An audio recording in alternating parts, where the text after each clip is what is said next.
More branches is not always better. Beginners growing bonsai invariably do something wrong with their Japanese maple. Let's take a look at this Japanese maple, what I'm doing wrong and how I'm fixing it. In fact, I haven't done anything wrong yet. But if you have done a good pruning of your Japanese maple in early spring, and this is what your tree looks like now, then this is a video for you. How do you care for your Japanese maple? What do you need to do in midsummer to get a better bonsai? Because it has lots and lots of nice little branches, but more branches is not always better. The plurality of branches that I have here is hampering the development into a good bonsai for this Deshojo Japanese maple. I'm going to show you what I do in the middle of summer, so you can do that right now as well. We are in the first week of August and it is an optimal time to look at your Japanese maple and how it is regrowing after the spring pruning. What we have here is a very, very healthy Japanese maple of the variety Deshojo. In May, roughly, I pruned this back.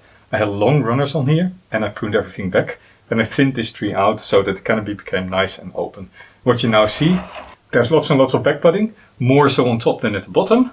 And the tree is now pushing with growth. It looks like I have a very nice full canopy here, which I know many beginners like. Lots and lots of branches. That feels like a tree. A key thing to remember is what makes a tree a tree. Basically, a tree is a center trunk line with different branches along that trunk, individually building sections of the canopy. So what we don't want is multiple branches in one spot. We don't want branches very close to each other, and we certainly don't want big clumps of branches emerging from one spot on one branch. If we take that as a guiding principle when you start pruning your tree, already it becomes quite clear to see what needs to go out. Next to that, branches typically don't start at the bottom of a tree and then grow across the canopy into a new branch somewhere in the top. So everything that starts low on the trunk needs to stay low on the trunk. So you get branches in distinct layers building up your canopy structure. How many branches does a tree really have? Well, if you look at big bonsai, typically they don't have all that many branches. There's a few main branches and from that sprout all the side branches. So you've got a primary branch, secondaries on it, tertiaries on it. You don't have thousands of branches in one spot on the trunk. So let's remedy that, because that's what's been happening here. Now, if you look closely, and I know it's really, really difficult because that's exactly my point, what you'll see is that you have lots and lots of branches emerging from the same spot. So what I now need to do is decide at which point do I need which branches. Here in the top, we've got one major branch, that's this one. That's the extension of the trunk line, and I'm allowing it to grow because there are still a few cuts in this trunk that I would like to heal, for instance here in the bottom. But here at the base of that one long branch, there are maybe 10, 15 small branches. Let's thin those out. I know it's going to be a little bit tricky, but this is where I pruned in early spring some of the side branches off because it was getting way too thick. And now again, what you see here, there's this nice side branch that I want to keep, but there at the base is a new side branch that I really want to remove.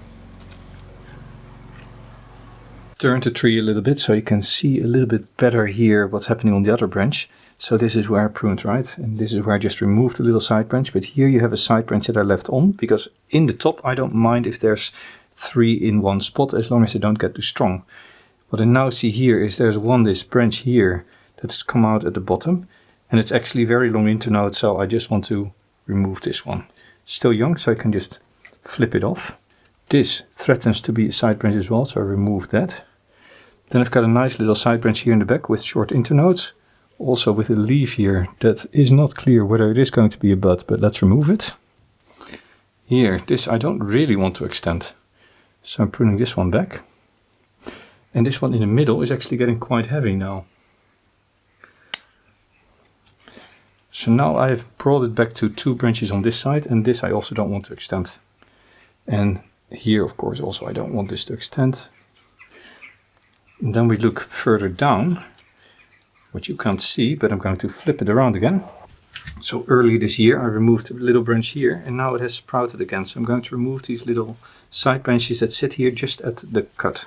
There's the other one, there. Puff. And here, at these side branches, you see also a lot of things are happening.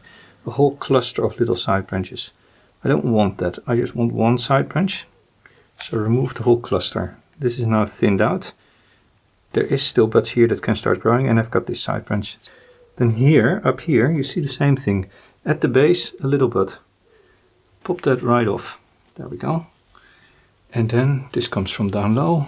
Let's separate that so you can actually see what I'm doing. Here, this is now just 2 branches.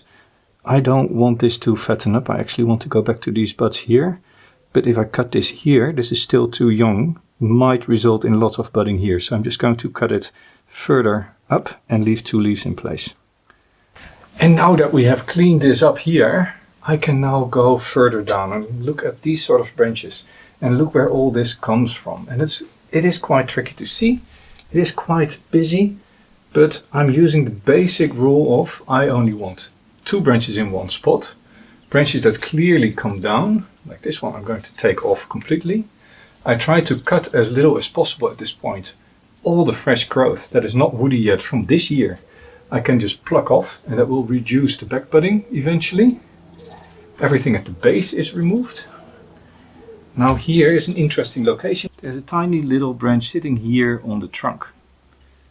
And I can't get in between with my fingers, but my scissors can take it off as close to the trunk as possible. And there's lots of branches coming up. I don't want all these inner branches this close to the trunk. I want it a little bit open. I'm giving you tips, but every tree is different. So you will need to go in and look at these branches and decide for yourself, do I need it? So here, long extensions in the top, do I need it? No, I don't. But what are the alternatives? So there's a whole bunch of leaves here. And if I go and delve in, I find that there's actually a whole bunch of branches as well. Now this is a nice continuation of the main trunk. This is a side branch in a place where I don't actually need it. So let's see where I can just pop that off. Because this has just sprouted after I pruned in spring. There we go. All gone.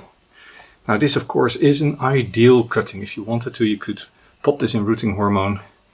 You could clip off the top and just plant this up. This would root within a couple of days. And if you want to know more about rooting these, there is a video about rooting Japanese maple cuttings at the end of this video, where you can watch the whole thing on how to do it. But basically it's no more than just making sure there's a nice clean cut. You dip it in rooting hormone, then you plant it in a fine-grained substrate, you cover it, you make sure that it doesn't dry out, and you wait a couple of weeks. But this one, I'm not going to root. And let's continue here, because there's still a lot of leaves, and leaves typically dictate buds or indicate buds. So I'm removing these tiny little side branches until I'm quite confident there's only 2 left. There's the one here going up, and there's this one, the extension. Now I don't want a long extension, but again it's still quite herbaceous, so I'm going to just clip off the growing tip and leave these few leaves, and might actually weaken it a little bit more. So now this is all cleaned up. Further on the inside, here also is an old pruning site. This is where I pruned it. Then there's one bud coming up that I can remove. And there's one going to the back and one to the front. In this case, there's a lot of branches here in the back and there's hardly anything here in the front. So I'm removing the one that's going to the back. And basically, now I can just go through the whole tree and in a systematic approach, remove all the branches that I just mentioned. Everything that grows too much on the inside where I'm like, no, I don't want a lot of buds. Clusters and upgoing branches that are completely new in spots where you don't want them. Of course, branches on the trunk where you do want the branch, you're going to leave alone. And yeah, that's basically my summer routine for my Japanese maples. I think all done. It's cleaned up. This top is a lot opener again. This means that this top is less strong. It will grow, but not as much as before. I'll get smaller pruning scars in spring. The lower branches now have a chance to catch up. I didn't prune much here. I think that the lowest branches have not grown all that much. And yeah, that's basically all there is to say about midsummer pruning of a Japanese maple. If you would like to continue watching, then I would recommend looking at how I turned a big Japanese maple into a bonsai, or otherwise, I promised you the cutting video, right? Cuttings of Japanese maple. Still possible. Do it now and you'll have roots before winter. This was Jelle, growing bonsai. See you next time.